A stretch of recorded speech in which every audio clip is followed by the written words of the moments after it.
emprisonné. Un oiseau qui est dans un filet ne peut pas. Un enfant de Dieu qui est dans un filet, c'est un enfant qui n'a pas d'avenir. Tu es contrôlé par celui-là même qui t'a mis dans le filet. Il limite jusqu'où tu peux aller. Désengage-toi, libère-toi, sors de ce piège. Sors dedans. Alléluia. Car ce sont des choses qui t'appauvrissent. Une personne qui est en prison, une personne qui est mise dans un filet, tu ne peux pas avancer dans la vie. Quelle prospérité? Quel type de prospérité? Ta prospérité dépend de celui qui t'a enchaîné, qui t'a mis en prison. C'est où il te permet, jusqu'où il te permet d'aller. C'est jusqu'à ce niveau seulement que tu peux arriver. Alléluia. Je dis l'esprit de pauvreté doit sortir du milieu de nous. Au nom puissant de Jésus-Christ de Nazareth.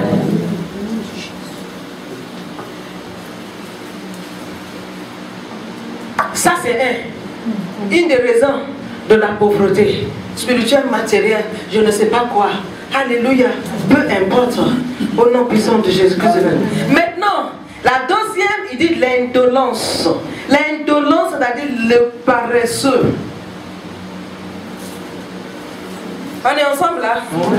Le paresseux. Les enfants de Dieu paresseux, ce n'est pas ici. Je ne peux pas imaginer que nous sommes au milieu de la jeunesse. Quelle jeunesse paresseuse? Pas ici. Continuons la lecture. À partir du verset 6. Il dit, toi qui es paresseux, va donc voir la fourmi, observe son comportement et tu apprendras la sagesse. Elle n'a ni surveillant, ni contremaître, ni chef. Durant l'été, elle prépare sa nourriture au temps de la moisson. Elle amasse ses provisions. Et toi, paresseux, combien de temps vas-tu rester couché? Quand donc sortiras-tu de ton sommeil pour te lever? Je vais faire juste un petit somme, dis-tu, juste un peu m'asseoir, rien qu'un peu croiser les mains et rester couché un instant, mais pendant ce temps, la pauvreté s'introduit chez toi comme un rôdeur et la misère comme un pillard. Je vais dormir un peu. Je n'ai pas dit que je ne travaillerai pas, mais laisse-moi rester un peu couché. Il dit non, laisse-moi un peu. Entre-temps, tu n'as rien. Entre-temps, tout ce qu'il faut faire. Écoutez bien aimé. Ah, je bénis le nom du Seigneur ce matin parce qu'il me donne des exemples. Il me donne des exemples. Il me parle de Joseph. Le Saint-Esprit me donne l'exemple de Joseph. Joseph a été, depuis son enfance, avec la marche dans la maison de sa famille, de son père, Dieu lui a montré déjà ce que Joseph allait devenir. Joseph, c'était un enfant qui devait devenir grand. Et on est ensemble là. Dieu lui a montré que même ses parents, tout le monde va se prosterner devant lui.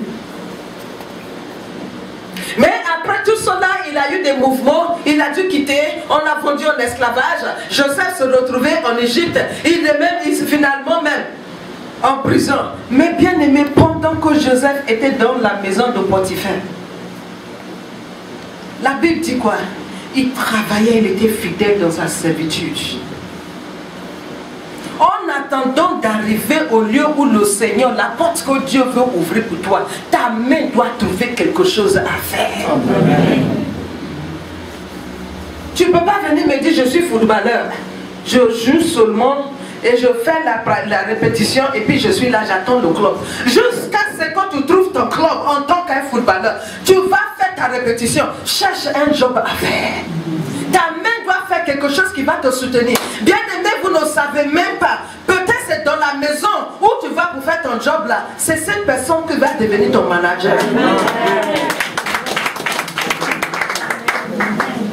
Tu ne veux pas t'humilier. Tu es trop superstar. Tu vas rester, tu vois, les étoiles là sont suspendues. Tu ne sais pas. Tu ne connais pas ton avenir. Joseph ne savait pas que son avenir se trouvait en prison. La personne qui devait l'emmener chez Pharaon, il devait se rencontrer en prison, bien aimé. Tu ne sais pas où Oh Dieu, tu vas rencontrer ton manager. Tu ne sais pas où tu vas rencontrer cette personne qui va t'ouvrir la porte. Bien aimé, tu ne sais pas.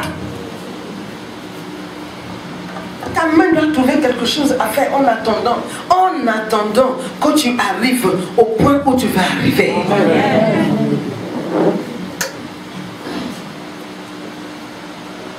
Personne, rien ne peut changer ta destinée.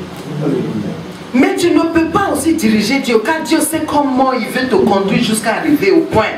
Et si toi aussi tu refuses de passer par le chemin que Dieu a tracé, tu vas durer. L'humilité, Dieu veut voir. Si tu peux t'humilier pour t'abaisser, pour servir, je vous dis ça toujours.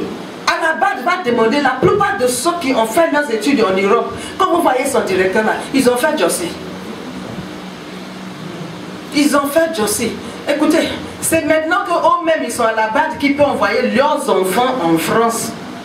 Sinon, eux-mêmes, ils n'ont pas eu des parents qui étaient à la base pour les envoyer en France. On est ensemble là. Ouais. Ça veut dire qu'eux-mêmes, ils se sont débrouillés pour se retrouver là-bas. Et quand ils étaient là-bas, il fallait vivre. D'ailleurs, il y a beaucoup d'étudiants, pendant qu'ils sont étudiants là, ils se débrouillent pour payer lui-même ses frais de scolaire. Ils se débrouillent pour envoyer un peu d'argent à la famille. Pour nous là, c'est comment?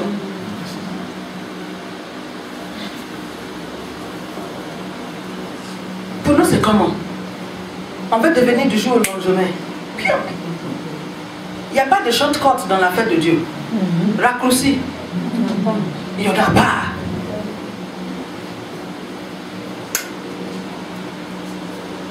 Car ce matin, je suis là pour qu'on se dise la vérité.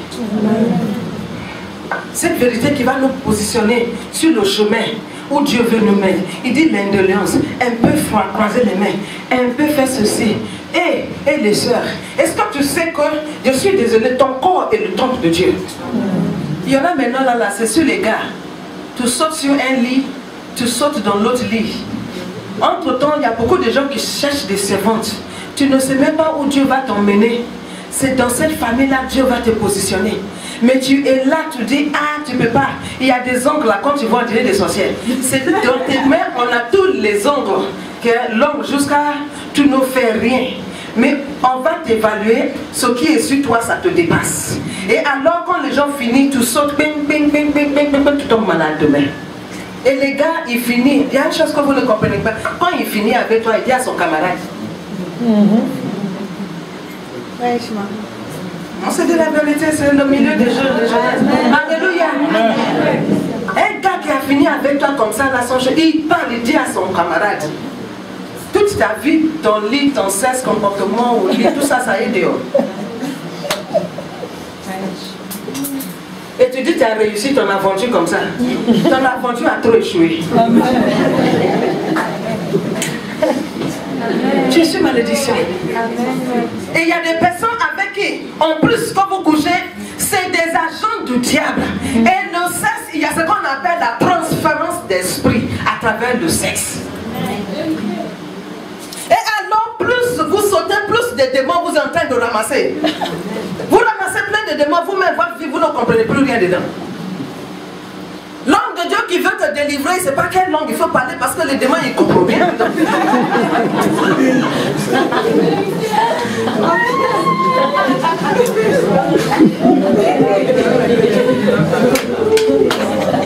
Alléluia. Je suis en train de parler, ça n'a qu'à faire mal. Quelqu'un à quelqu'un. Très bien te faire mal. Pourquoi tu prends la décision pour dire je vais arrêter? Il faut que tu arrêtes car Dieu t'aime. Jésus dit je suis venu afin que tu puisses avoir la vie, une vie digne d'un enfant de Dieu. Il est capable de le faire. Il est capable de le faire. Mets ta main dans un peu de travail. Alléluia. J'ai une jeune fille camerounaise quand je vous ai raconté. Je vous ai raconté que j'ai fait combien d'années avant de retourner à l'école. Alléluia. J'ai travaillé. J'étais secrétaire à la BAD pendant des années. J'ai fini l'université il y a quelques ans parmi vous. Vous n'êtes même pas né en 84. Quand j'ai fini depuis 84, 28 à ou bien combien d'années après? Alléluia. Alléluia. J'étais là, j'ai travaillé, j'ai fait là, j'ai fait mon boulot, j'ai fait. Mais après, je sais que travailler à la base là, il me demande quelque chose. Il y a un certificat, il y a un diplôme qui me demande, qui est plus que ce que j'ai déjà. Or, pour pouvoir avancer, je peux jeûner et prier jusqu'à demain. Je ne peux pas aveugler quelqu'un là-bas. Il dépend d'un master.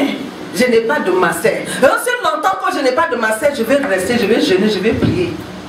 Je vais monter peut-être dans secrétaire zone 1, zone 2. Tu arrives à une zone là, on dit tu es grand-père ou bien grand-mère, neuf soirs. Il y a un grand fada, tu ne peux plus dépasser ça, tu restes là jusqu'à ce que tu pars. Quand ils sont fatigués de toi, on te donne un package et puis on te dit au revoir. Et je dis Seigneur, ce ne sera pas mon histoire. Amen. Tu as dit que tu veux me bénir, tu veux. Mais moi-même, j'ai vu que ce qui est dans ma main là, ça ne peut pas me faire avancer. J'ai demandé la bourse. Et ils m'ont dit, ah d'accord, on a regardé ton dossier, mais tu es dans liste d'attente. Je dis liste d'attente, on se connaît dans cette banque. Liste d'attente, je risque d'attendre pour très longtemps. Et alors en 2005, sur la pluie, sur le beau temps, je m'en vais au travail. Je finis le travail. Le soir, je suis allée m'inscrire à l'université. Chaque soir, je suis assise avec les enfants qui peuvent être mes enfants. On est assis en classe. Hein, on fait les cours moitié arabe, moitié français. Vous-même qui êtes des étudiants ici, vous savez de quoi je dis. Alléluia. Mais je suis restée, je ne m'occupais pas de ce qui se passait. C'était difficile. Il y a des fois, je suis fatiguée, mais c'est difficile, mais je suis arrêtée. Je suis assise tous les jours, samedi parfois. Et ça ne m'empêche pas de continuer dans la maison du Seigneur, à servir. Vous croyez que c'est facile? C'est facile? C'était difficile, mais j'ai pris la décision parce que je savais ce que je voulais. Amen. Et comme Dieu, il est celui-là même qui récompense. Il regarde ton cœur, il regarde la décision que tu prends. Moi, je suis à la base. Il sait. S'il y a des dragueurs dans ce monde-là, c'est dans la base, ils sont assises là-bas. Femmes mariées au monde, tout le monde se mélange là-bas. Mais je dis au Seigneur, je passerai par ici là, et je passerai avec la tête haute. Amen. C'est des décisions qu'on prend et qu'on respecte. Amen. Et Dieu m'a fait. J'ai fait mon diplôme, je n'ai pas eu section de septembre. J'ai eu mon diplôme. Dès que j'ai eu mon diplôme, je me suis débrouillée pour passer. Je dis, moi je m'en fous, que ce soit mention, quoi, il faut me donner moi mon master.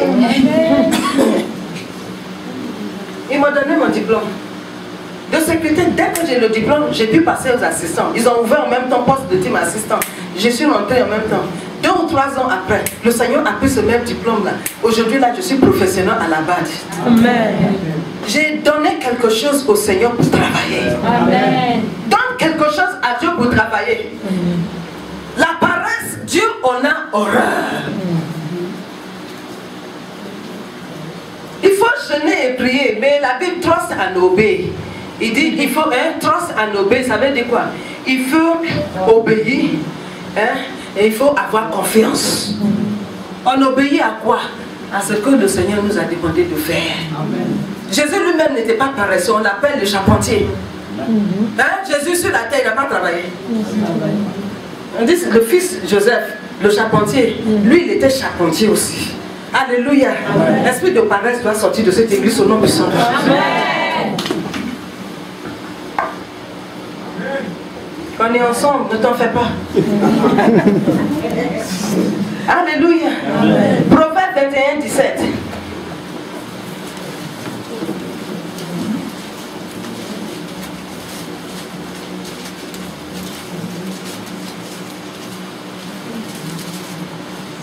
Ça là, j'aimerais qu'on lit dans tous les versets. Proverbe